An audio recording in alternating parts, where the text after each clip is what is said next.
하나님 아버지, 우리에게 주님의 말씀을 듣는 귀를 허락하여 주셔서 하나님의 말씀을 듣고 또 마음에 새기는 동안에 또 우리 삶 속에 주님께서 기대하시는 변화가 나타날 수 있도록 주님 인도하여 주시옵소서. 예수님의 이름으로 기도합니다. 아멘. 가끔은 의욕이 넘칠 때가 있어서 시간이 지나고 생각해보면 너무 과했나 싶을 때가 있습니다. 사실은 서신서는 내용 자체도 딱딱한 데다가 다 써놓고 읽어보니까 그다지 재밌지도 않습니다. 그래서 오늘 조금 들으시면서 좀 재미없다 라고 하실 반응이 나올 것 같아서 두려움이 있습니다. 사실 그럴 때는 짧게 하면 되는데 출력을 해서 보니 평소보다 양이 많습니다. 그래서 사실 올라섰는데 마음이 편하지 않습니다. 그렇지만 그렇다고 도로 내려갈 수는 없고 준비해온 것을 함께 나누려고 합니다. 사실 우리가 바울의 서신을 가장 재미있게 들으려면 같은 시간대와 같은 문화권과 같은 배경을 가지고 직접 바울 사도가 서서 그 내용을 이야기를 해준다면 우리가 정말 재밌게 들을 수 있을 텐데 라고 생각을 했는데 올라오다가 가만히 생각해 보니까 사도 바울의 설교를 듣고 졸다 떨어져 죽은 사람도 있습니다. 그래서 그렇지도 않겠다라는 생각도 그렇게 생각을 해보게 됩니다. 우리가 이 말과 글로 어떤 한 사람을 파악한다라는 것이 쉽지가 않습니다. 이 좋은 말과 글을 대할 때 우리는 그 말을 한 사람, 그 글의 주인공에 대해서 좋은 인상을 갖게 됩니다. 이런 말을 한 사람이면, 이런 글을 남긴 사람이면 어떤 사람일까? 참 좋은 사람이겠구나 이렇게 생각을 하게 됩니다. 반면에 말과 글은 훌륭한데 그것에 이제 또 걸맞지 않은 그런 인격을 접하게 될 때도 있지요. 그래서 그런 경우에는 좀 우리가 많이 당황을 하기도 하고 실망을 하기도 되는데 어쨌든 간에 이 말과 글이 전부는 아닌 경우가 많지만 또 실제로 우리가 접할 수 있는 것이 그것이 유일한 경우일 때, 그러니까 말과 글만이 그 사람을 판단할 수 있는 유일한 기준일 때, 그런 때에는 이제 우리가 온갖 촉각을 곤두세워가면서 그 글과 말을 곱씹어 보면서 이것을 전한 사람은 어떤 사람이었을까 이렇게 생각을 해보게 됩니다. 우리가 바울 사도를 직접 만난 적이 없습니다. 그렇지만은 바울 사도의 글을 대하다 보면 이분은 이런 분이었겠구나 라고 이제 종종 생각을 해보게 됩니다. 개인적으로 저는 바울 사도의 글을 읽을 때마다 어떤 생각을 갖게 되냐면 이분은 굉장히 사력 있고 또 예민한 성격의 소유자라는 것을 느끼게 됩니다. 고린도 전후서를 읽다 보면 이분은 굉장히 격정적이고 눈물도 많은 분 같습니다. 혈액형 가지고 사람 성격을 이야기하는 경우가 많습니다. 저는 솔직히 그게 얼마만큼 신빙성이 있는지는 잘 모릅니다. 그러나 가끔씩 저를 바라보면서 당신 무슨 형이지? 라고 하면 깜짝 놀랄 때가 있습니다. 그래서 이게 맞는 것 같기도 합니다. 어쨌든 그런 그 속설에 따라서 바울 사도에 대해서 짐작을 해본다면 바울 사도는 A형이 아닐까, 저는 그런 생각을 해봅니다. 바울 사도가 A형이 아닐까라는 추측을 가능하게 만든 첫 책은 빌립보 교회에 보내는 편지, 빌립보서입니다. 신약성경 책들 중에서 목적 없이 쓴 글은 없습니다. 어떤 책을 선택을 해서 읽든 그 책을 쓰게 만든 정황이 있고 또 그 책 안에는 보면 이런 상황이 생기면 이렇게 해결을 하십시오라는 내용이 들어있기 때문에 이 빌립보서를 우리가 읽을 때에도 동일한 기준으로 어떤 목적으로 썼을까 하는 것을 우리는 생각해 보아야 합니다. 한 가지 목적만으로 쓰여졌으면 또 편한데 빌립보서 같은 책은 여러 가지 목적이 있습니다. 그 중에 하나는 사도 바울이 감옥에 갇혔을 때 빌립보서를 작성을 했는데, 이 감옥에 갇힌 바울을 위해서 빌립보 교회 성도님들이 그 바울에게 그 영치금이라고 하나요? 감옥에 있는 분을 위해서 보내주는 돈, 그것을 보내주었습니다. 그래서 그 전달자도 있고 해서 그것에 대한 감사가 바로 이제 빌립보서에 나타나 있습니다. 4장 10절부터 20절에 이제 그런 내용이 있습니다. 그래서 여러분들이 보내준 돈 참 잘 받았습니다. 일종의 그 영수증 역할을 하고 있고, 또 그것에 대한 감사 표시. 그래서 이제 또 그렇다고 해서 뭐 내가 이게 없다고 뭐 힘들고 이런 내용은 아니다. 내가 가난에 처할 줄도 알고 배고픔도 견딜 줄 알고, 내가 또 때로는 풍족할 때도 있고, 그래서 내가 내게 능력 주시는 자 안에서 난 이 모든 것을 견뎌나갈 수 있습니다 라는 그런 내용을 이제 빌립보서에서 써나가고 있는데, 우리는 이제 그런 정황을 싹 빼버리고 그냥 오직 한 구절, 내게 능력 주시는 자 안에서 내가 땡땡땡을 할 수 있습니다 뭐 하면서 이렇게 스스로 좋아하는 그런 것을 보게 됩니다. 이게 조금 그 뉘앙스가 다릅니다. 어쨌든 간에 그 감옥에 갇힌 바울을 위해서 보내준 그 성의, 그 돈에 대해서 감사합니다 라는 내용이 그 목적 중에 하나고, 또 빌립보서 3장에 보면 그 교회 안에 들어온 거짓 교훈, 예수를 믿어도 여전히 그 유대교에서 행하던 어떤 의식들을 행해야 된다라고 하는 그 유대교적인 사고방식에 머물러 있는 사람들에 대한 경고가 담겨 있습니다. 그리고 이것에 못지않게 그 중요한 빌립보서의 저술 목적은 교회의 분열 문제였습니다. 서신서의 상당 부분은 교회 안에서 이런저런 이유로 찢어져서 갈라져 싸우는 사람들을 향해서 쓰여진 경우가 많습니다. 누가 싸웠는가 하는 것은 이제 빌립보서 4장에 가면 나옵니다. 4장 2절에 3절에 보면 그 교회 안에 유오디아라는 여성 지도자와 그 순두계라고 표현되어 있는데, 이 두 여성 지도자, 그러니까 우리 직제를 따라서 표현한다면 유오디아 권사님과 순두계 권사님의 분열과 다툼이 있었습니다. 왜 싸웠는지는 모릅니다. 정확하게는 알 수 없고, 뭐 이번 주일날 뭐를 할까 이걸 가지고 권사님 두 분이 싸우시진 않겠죠. 뭐 이거는 뭐 다 동의하는 것은 아닙니다만, 어떤 학자들은 아마도 3장에서 들어온 그 거짓 교훈 때문에 서로 그리스도를 위해서 열심히 일하자고 한 두 여성 지도자 안에서 분열과 다툼이 있었고, 이제 그것을 해결하려고 바울이 빌립보서를 기록했다라고 많이들 이야기를 하고 있습니다.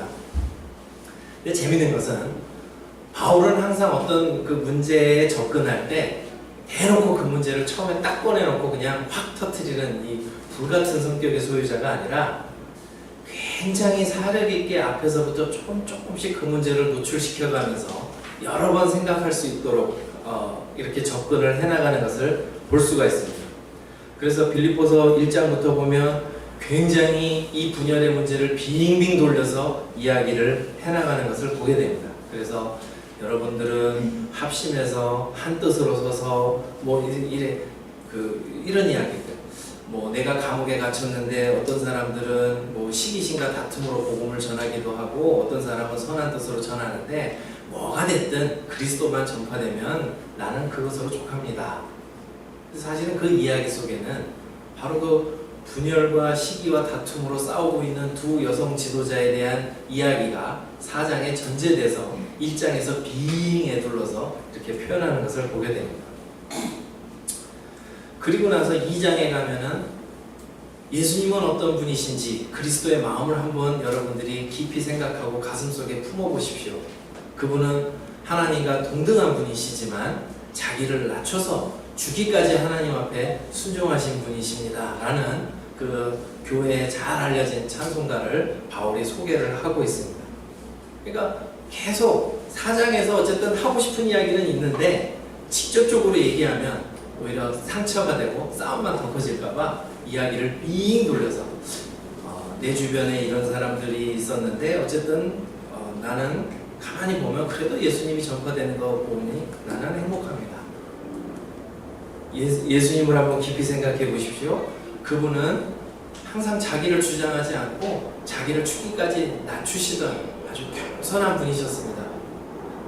그렇다면 그런 겸손을 가지고 있다면 서로 분열하고 싸울 일이 없지 않겠습니까? 라는 이야기를 에둘러서 하다가 3장에 원인이 되는 그 거짓 교훈에 관한 이야기를 제시하고 4장에 가서야 그 실체를 이야기한다는 것이죠. 그러니까 충분히 마음을 가라앉히고 차분하게 생각할 수 있는, 뭔가 이렇게 사람이 들뜬 때에 흥분해 있을 때 결정을 쉽게 내리면 다투는 것을 보게 되죠. 더 일이 커지는 것을 보게 되죠. 이런 지혜는 사실 예수님에게도 있었습니다. 요한복음 8장에 보면 가나마다 현장에 잡힌 여인을 이거 죽여요 살려요 하고 사람들이 살기 등등해서 난리칠 때 조용히 손가락으로 땅에다 글을 쓰셨다라는 대목이 나옵니다. 뭘 쓰셨는지는 아무도 모릅니다. 그래서 어떤 그 성경 필사자는 이제 거기다가 뭐 그들의 죄악을 쓰셨다 뭐 이런 사본도 있는 것을 보게 되고, 또 어떤 주석가는 네 자신을 알아라 뭐 이렇게 쓰셨다는 주석가도 있는데, 그거는 다 뭐 상상에 나오는 이야기고, 어쨌든 그 예상치 못한 엉뚱한 행동 속에 다들 마음이 조금씩 이렇게 부그러지는, 그래서 아마도 그런 지혜를 바울도 공유하고 있었던 것을 보게 됩니다. 물론 너무 삥 둘러서 얘기하다 보면 사람이 말귀를 알아듣지 못하는 단점도 있습니다. 상처를 안 주려고 계속 이야기를 돌리다 보면 이게 당신 얘기인데 알아듣지 못하고 계속 맞아 하면서 맞장구를 치는데 자기 얘기인 줄은 깨닫지 못하는 그런 단점도 있지만, 어쨌든 우리가 하나 분명히 알 수 있는 것은 바울은 최대한 듣는 이의 마음에 상처를 주지 않으려고 굉장히 조심스럽게 문제에 접근해 나간다는 것을 보게 됩니다. 물론 이런 성격만 있는 것은 아닙니다. 갈라디아서 2장에 보면 이방인들과 평소 스스럼 없이 잘 지내던 베드로가 유대에서 유대인들이 이렇게 왔다 그러니까 갑자기 이렇게 조금 거리를 두는 모습을 보니까 사람들 앞에서 면전에서 베드로를 책망하는 바울의 모습도 나타나 있습니다. 그러나 그것은 그 베드로가 갖고 있는 어떤 상징성, 예수님의 소위 말하는 수제자로서 베드로마저 저렇게 됐을 때 유대인과 이방인을 차별하려고 하는 그 모든 시도들을 가진 사람들이 의기양양해 할 그것을 처음부터 아예 싹을 잘라버리라는 치밀한 계산 속에서 나온 것이지, 이게 그냥 너 잘 걸렸다 이참에 한번 그냥 개망신 당해봐라 하고 바울이 면전에서 한 것은 아니었던 것으로 보입니다. 바울만 이렇게 사려 깊은 사람으로 그냥 살았다는 것을 우리가 만족해야 할 것이냐? 사실은 사도 바울은 오늘 우리가 살펴본 로마서 말씀을 통해서 모든 성도들은 하나님 앞에서 좀 생각하는 그리스도인, 하나님의 뜻에 걸맞는 좀 사려 깊은 그리스도인이 될 것을 촉구하고 있다는 것을 보게 됩니다. 자, 이제 로마서에 대해서 좀 생각을 해보려고 합니다. 로마서는 바울이 로마 교회에 보내는 편지입니다. 사실 이 로마 교회는 바울이 개척한 교회는 아니었습니다. 바울이 개척하기도 전에 로마에 그리스도인들이 들어와서 교회 공동체를 이루고 있었고, 사도 바울은 이제 그 로마로 갈 계획만 세우고 있었을 뿐이었습니다. 로마서 15장 후반부에 보면 바울은 이 로마 교회에 보낸 편지 이런 이야기를 합니다. 자기가 예루살렘부터 로마 동쪽편에 있는 일루리곤까지 두루 지중해 일대를 다 편만하게 돌아다니면서 복음을 전했고, 이제는 로마를 거쳐서 이 제국의 서부 지역인 스페인까지, 사실은 그 히라보 성경에 그냥 스파니아라고 돼 있어서 스페인인가 생각을 하겠지만, 이때의 스파니아가 지금의 스페인인지는 잘 모르겠습니다. 저라고 다 아는 것은 아니에요. 어쨌든 그냥 제국의 서부인 스파니아까지라고 이렇게 돼 있으니까 그냥 생각에 스페인까지인가 보다 라고 생각을 하고 있을 뿐입니다. 나중에 생각나면 제가 또 한번 찾아보고 기회가 있으면 또 알려드리겠습니다. 어쨌든 간에 중요한 것은 이제 바울이 제국의 동부까지 두루 다니면서 복음을 전했고, 로마를 거쳐서 제국의 서부까지 이렇게 나아가려고 선교 계획을 세웠는데, 그때 로마를 거쳐갈 때 좀 로마 교회에서 후원을 좀 해줬으면 좋겠습니다 라는 목적이 이제 로마서 15장 23절 24절에 나타나 있습니다. 이제는 이 지방이 일할 곳이 없고 또 여러 해 전부터 언제든지 서반하러 갈 때에 너희에게 가기를 바라고 있었으니 이는 지나가는 길에 너희를 보고 먼저 너희와 사귐으로 얼마간 기쁨을 가진 후에 바울은 돈을 달라는 선교 후원을 해달라는 소리도 이렇게 요즘 말로 고급지게 표현합니다. 너희를 보고 먼저 너희와 사귐으로 얼마간 기쁨을 가진 후에 너희가 그리로 보내주기를 바랍니다. 한마디로 얘기하면 후원을 해달라는 얘기죠. 그래서 그 로마서를 기록한 목적 중에 하나는 이제 선교 후원을 요청하는 편지입니다. 근데 뭐 생판 바울이 개척한 교회도 아니고 이제 바울에 대해서 뜨문뜨문 알고 있는, 물론 바울에 대해서 로마 교회가 전혀 모르는 것은 아니었습니다. 16장에 보면은 이제 누구누구에게 문안하라라는 긴 목록이 나오는 것을 보면 로마 교회 안에 제법 많은 사람들과 교류를 갖고 있었다는 것을 보게 됩니다. 그 어쨌든 그런 교류가 있었지만은 로마 교회 전체에는 이제 바울이 좀 잘 알려져 있지 않은. 그래서 사도행전 28장에도 보면 막상 이제 사도 바울이 로마에 압송돼서 갈 때 보면 마중 나온 그리스도인들이 우리가 유대에서 내게 대한 편지를 받은 일도 없고 또 형제 중 누가 와서 내게 대하여 좋지 못한 것을 전하든지 이야기한 일도 없느니라. 이에 우리가 너희 사상이 어떠한가 듣고자 하니 이 파에 대하여는 어디서든지 반대를 받는 줄 알기 때문이라 이렇게 이야기를 하는 것을 보면 이렇게 로마서를 써서 보내도 로마 교회 안에서는 바울에 대해서 잘 모르는 사람이 있었다라는 거죠. 그러니까 그냥 다짜고짜 후원을 해주십시오 라고 할 수는 없으니까 나는 이런 하나님의 메시지를 전하고 다니는 사람입니다 라고 서술할 필요가 있겠죠. 그래서 바울의 사상, 바울의 신학에 대해서 압축적으로 이 쓰여진 편지, 그래서 바울의 편지들 중에서도 가장 길고 조직적이고 아주 그 바울을 녹여낸 그런 그 사상을 담고 있는 편지가 로마서라고 하는데 그런 편지를 쓸 수밖에 없던 이유가 여기에 있습니다. 나는 이런 복음을 전하는 사람입니다. 아울러서 바울이 로마 교회를 통해서 들은 소식은 로마 교회 안에도 분열이 있다는 것입니다. 그래서 그 14장, 15장에 보면은 이제 바울은 또 완곡하게 애둘러서 표현한다. 믿음이 강한 자와 연약한 자. 이것은 약간 비꼬는 표현이라고 하기도 하는데 어쨌든 간에 로마 교회 안에도 분열의 문제가 있었습니다. 참 어느 서신서를 보든 분열의 문제가 굉장히 심각한 것을 보면 그래도 잡음 없이 만나면 반갑게 인사할 수 있는 교회 다니는 것 정말 행복한 줄 알고 우리는 신앙생활을 해야 됩니다. 정말 신약성경에 우리가 말로는 초대교회로 돌아가자 하지만 초대교회 서신서만 읽어봐도 정말 난장판인 경우가 많습니다. 정말 많이 싸우고 정말 많이 다투고 찢어지고 상처 입고 하는 모습을 보게 됩니다.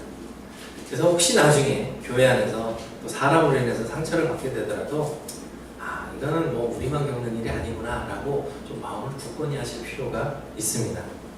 어쨌든 바울이 이 분열의 문제를 다룰 때 제가 기억하실지 모르겠지만 언젠가 또 지난번에 이 자리에 서서 에베소서에 대해서 다룰 때에도 그 분열의 문제를 다룰 때 그때도 워낙 재미없게 얘기해서 뭐를 기억하실지 잘 모르겠지만 바울은 이 분열의 문제를 다룰 때 주로 사용하는 교리가 바로 믿음으로 구원 얻는다.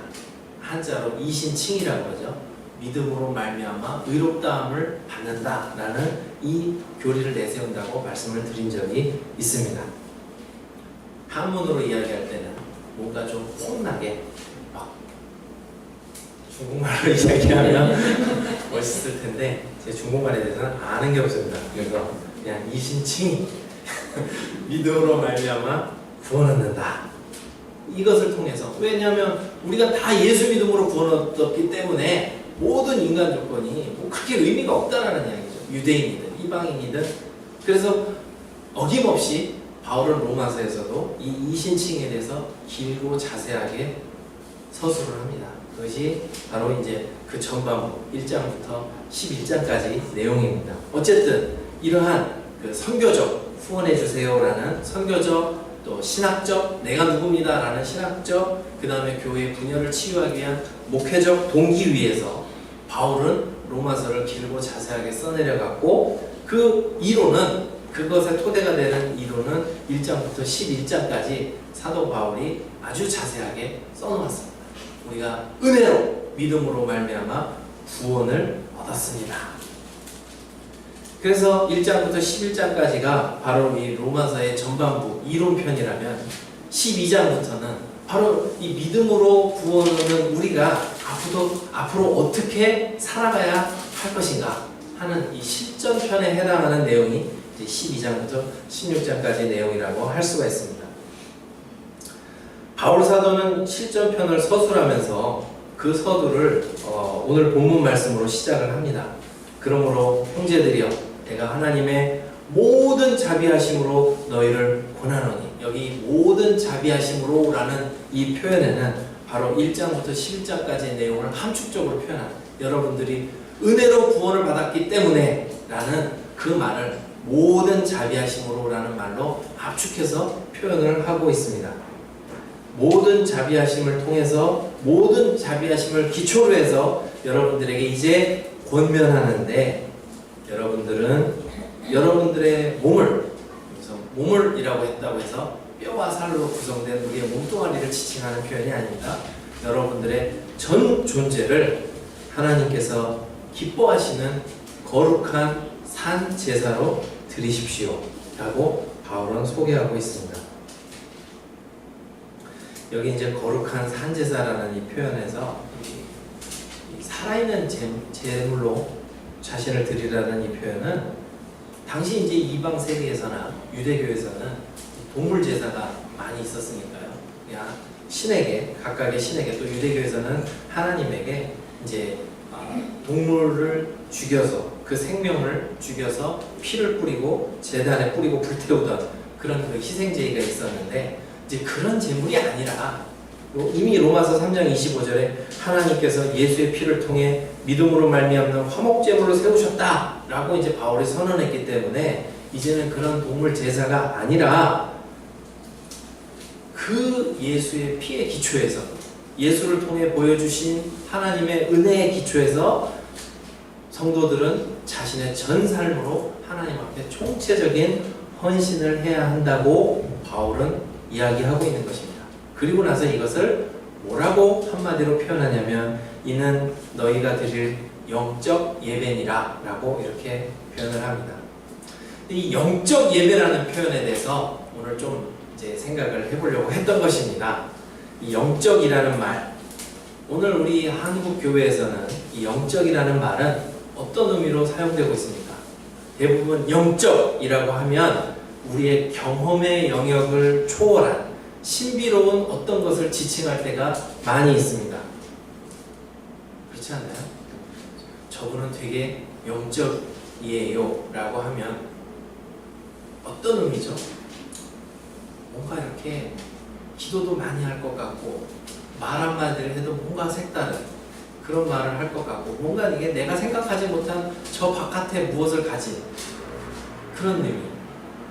뭐 영적인 해석 그러면 뭐 이렇게 글자 나타난 문법을 따지고 단어의 뜻을 따지고 이런 게 아니라 뭔가 이렇게 삘이 꽂혀서 뭔가 오는 그런 느낌을 받지 않으십니까? 우리가 살고 있는 이 한국 교회에서는 우리 경험의 영역을 초월한 신비로운 것을 지칭하는 것이 영적입니다. 또 어떤 분들에게는 되게 다분히 주관적이고 감정적인 것을 표현할 때 그렇다고 해서 자기의 변덕이라고 말하기에는 좀 뭐하니까 그것을 감추려고 영적이라는 표현을 많이 씁니다. 누구라고 말씀을 못 드리겠고 제가 예전에 알았던 어떤 기도 많이 하시는 어떤 분이 자기 뭔가 이렇게 삘이 안 좋으면 영적으로 안 좋아 이런 표현을 많이 하셨어요. 그래서 뭔가 이렇게 결혼할 때 배우자를 데리고 오면 근데 그것도 사실은 어떻게 보면 우리나라의 그 결혼 전에 그 사주 궁합 보던 그런 거와 좀 비슷한 것 같아요. 배우자는 어떨까요? 영적으로 안 좋아. 그럼 결혼 안 하고 뭔가 좀 영적이라는 표현이 좀 남용되는 것을 우리는 좀 많이 보게 됩니다. 그러나 바울이 영적이라는 표현을 썼을 땐 그런 의미가 아니었습니다. 이게 원래 영적이라는 말, 이 단어는 이 짐승과는 다른 이성을 갖춘 인간의 모습을 묘사할 때 사용한 단어가 바로 이 영적이라는 표현입니다. 그래서 신약 그리스어 사전에 보면 이 단어, 영적이라는 이 단어는 스피리추얼이라는 이 뜻만 가지고 있는 게 아니라 이성적인, 합리적인, 인간이 할 수 있는 어떤 이성적인 합리적인 것을 지칭할 때도 이 영적이라는 단어를 사용했습니다. 고대 스토아 철학자였던 에픽테토스는 이런 말을 했습니다. 내가 나이팅게일이었다면 나는 나이팅게일에 적합한 행동을 했을 것이고, 간호사가 아니고요, 새죠, 새. 내가 우리말로 하면 참새로 대체하겠습니다. 내가 참새였다면 나는 참새에 적합한 행동을 했을 것이고, 내가 백조였다면 또 그에 걸맞는 행동을 했을 것이다. 그러나 실상 나는 영적인 인간이기 때문에, 스토아 철학자의 말이기 때문에 사실 더 정확한 번역은 나는 이성적인 인간이기 때문에 그래서 나는 신을 찬양해야만 한다. 이게 신을 찬양하는 것은 이성을 가진 인간이 하는 행동이라고 그리스도인도 아닌 스토아 철학자가 했던 말입니다. 이성을 가진 인간이기 때문에 신을 추구하고 찾는다는 것이죠. 바로 그럴 때 이성적이고 합리적인 인간을 지칭할 때, 동물과는 다른 뭔가 생각 있는 존재를 지칭할 때 영적이라는 표현을 말했습니다. 유대 철학자였던 필로도 진정한 예배에 관해서 쓰기를 뭐라고 이분이 썼냐면, 하나님 보시기에 고귀한 것은 희생제물의 숫자가 아닌 제사를 드리는 자의 합리적인 영, 합리적인 이성, 마음의 진정한 깨끗해짐이다. 이런 표현을 했던 것을 보면 영적이라는 것은 앞서 말씀드린 우리가 남용해서 쓰는 그런 표현이 아니라 진정 인간다움, 합리적인 생각이 있는 그런 표현을 영적이라고 표현하는 것을 보게 됩니다. 그렇다면 여기서 영적 예배라는 것은 우리의 삶을 드리는 것을 지칭하는 표현인데, 좀 뭔가 생각 있는 인간다움, 그런 예배라는 것이죠. 과학이 발전하면서 사실 이 과학과 신앙은 좀 굉장히 날카로운 긴장관계에 있어서, 그래서 신앙 쪽에서 생각하기를 이 과학은 불신앙으로 가는 지름길, 자꾸 생각하고 따지는 사람은 불신앙으로 간다는 오해를 갖게 되고, 과학 쪽에서는 신앙이란 뭔가 이렇게 상식적으로 생각하기를 포기한 어떤 그 맹목적인 어떤 그런 것으로 서로를 오해하면서 싸우는 것을 보게 됩니다. 그래서 이 번역을 할 때도 사실 번역자들이 그런 전제 위에서 번역을 하다 보니까 이 영적이라는 표현으로 그냥 대치를 해버린 것 같아요.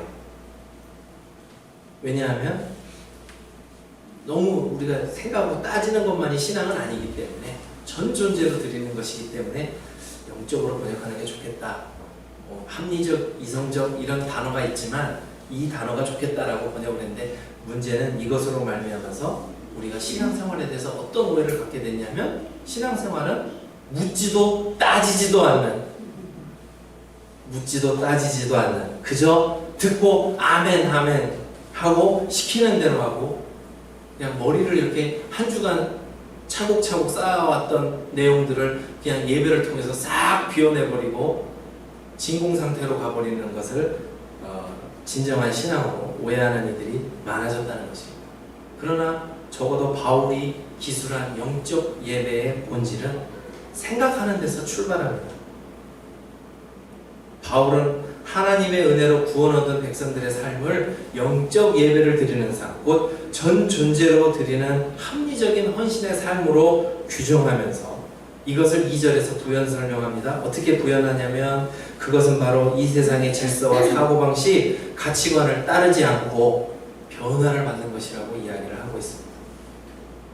그러니까 생각을 해봐서 이것이 세상적 가치관, 세상적 질서, 세상적 생각인지 아니면 하나님께서 원하시는 삶인지 생각하고, 그래서 좀 마음을 새롭게 하고 변화를 받으라고, 그런 거 따르지 말고, 이렇게 바울은 이야기하고 있는 것입니다.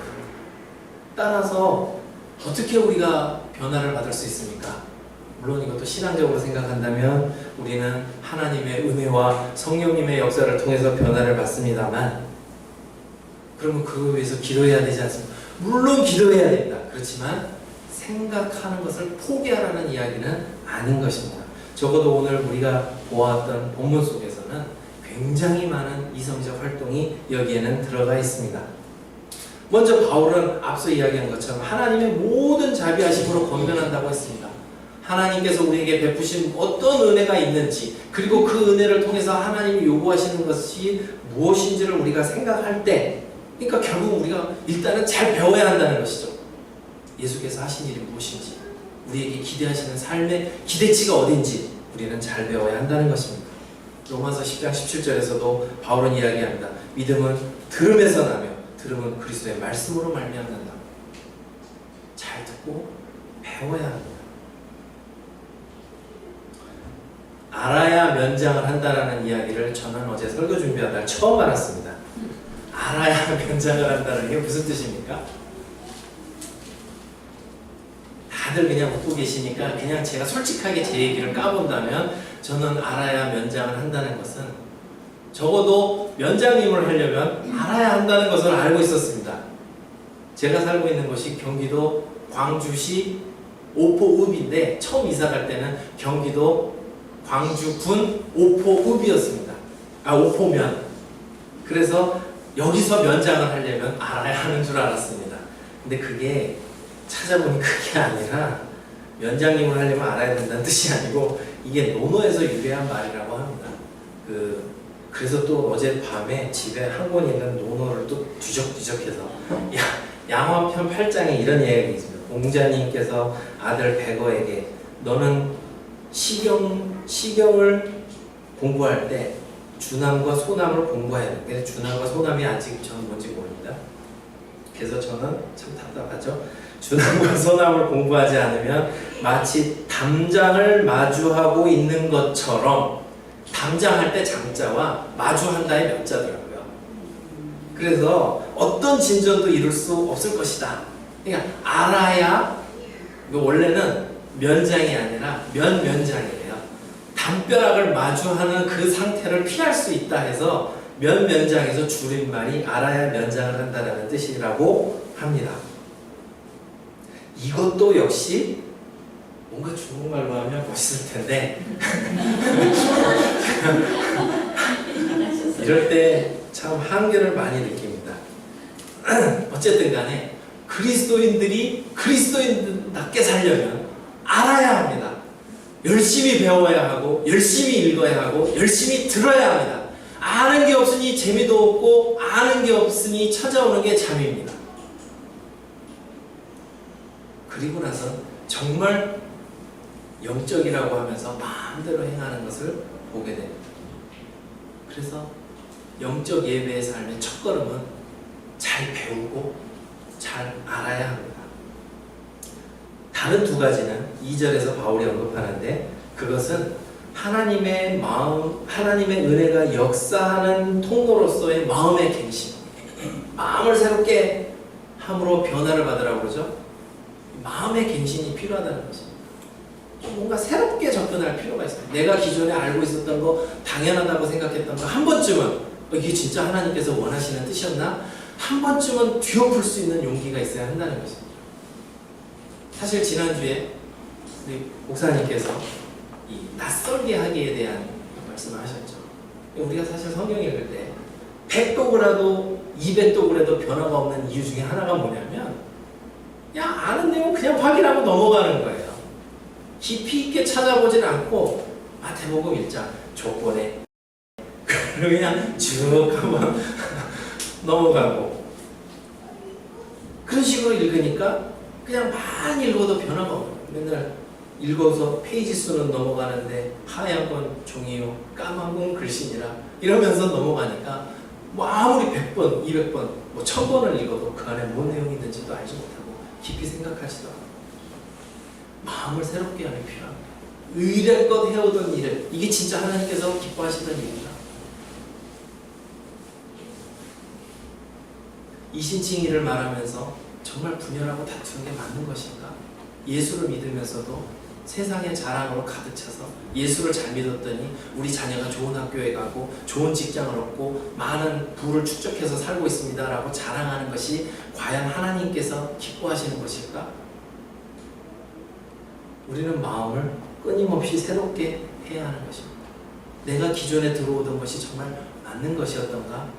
한 번쯤은 스스로가 확신에 이르기까지 또 점검하고 또 점검할 필요가 있습니다. 그리고 또 다른 하나는 분별하라고. 하나님의 선하시고 기뻐하시고 온전하신 뜻이 무엇인지 분별. 원래 이 단어는 시험하다, 테스트하다라는 뜻이 있습니다. 어떻게 보면 좀 비슷한 이야기 같죠?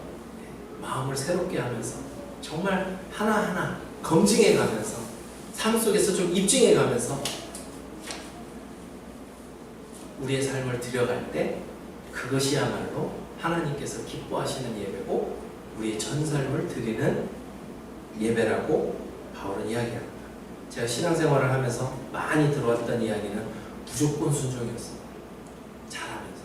그래서 궁금해서 여쭤보면 너 깊이 하려고 하지 마라. 많이 알면 이단된다. 이 이야기를 정말 숱하게 듣고 자랐습니다.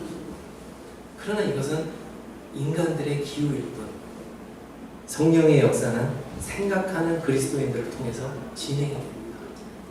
하나님의 말씀을 읽다가 과연 인간이 인간을 노예로 삼는 것이 옳은가? 라는 이 질문에 마주쳐서 새롭게 한 인물을 통해서 노예 제도가 폐지가 되고 정말 우리가 이렇게 사는 게 맞는가? 라고 문제 제기를 한 사람들을 통해서 역사는 발전해오고 하나님의 나라는 확장되어져 왔습니다.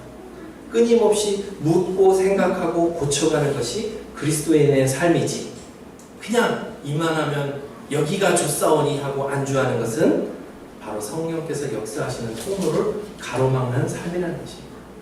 사도행전 17장 11절 12절에 보면 베레아에 있는 사람들은 데살로니가에 있는 사람들보다 더 너그러워서 옛날 성경에는 더 신사적이어서라고 번역이 되어 있었어요. 간절한 마음으로 말씀을 받고 여기서 끝나는 게 아니라 이것이 그러한가 하여 날마다 성경을 상고했다. 그랬더니 그 중에 믿는 사람이 많고 또 헬라의 귀부인과 남자가 적지 아니하였다 라고 사도행전 17장 11절 12절에서 소개하고 있습니다. 간절한 마음으로 말씀을 받고 열심히 배우고 이 진짜 그러한가? 하나님이 기뻐하시는가? 좀 생각해 볼 필요가 있다는 것입니다. 날씨가 선선해졌습니다. 어느덧 올 한 해도 이제 3분의 2를 넘어서 이제 끝을 향해서 올 한 해 마지막 지점을 향해서 달려가고 있습니다. 시간은 계속해서 흘러가는데 우리는 그리스도인으로서 얼마만큼 배우고 얼마만큼 생각하고 얼마만큼 묻고 살았는지 우리가 좀 돌아보아야 할 때가 아닌가 싶습니다. 정말 우리 삶에 어떤 변화된 모습 열매가 나타나지 않는다면 이러한 과정이 내게 없었던 것은 아닌지 혹은 없지는 않았다 할지라도 부족했던 것은 아닌지 우리가 스스로를 점검해 보아야 할 때라고 생각이 듭니다. 스스로를 돌아보면서 하나님의 말씀을 열심히 읽고 배우고 생각하면서 참된 그리스도인, 생명력 있는 그리스도인으로 살아가는 저와 여러분 되시기를 주님의 이름으로 축원합니다. 아멘. 기도하겠습니다.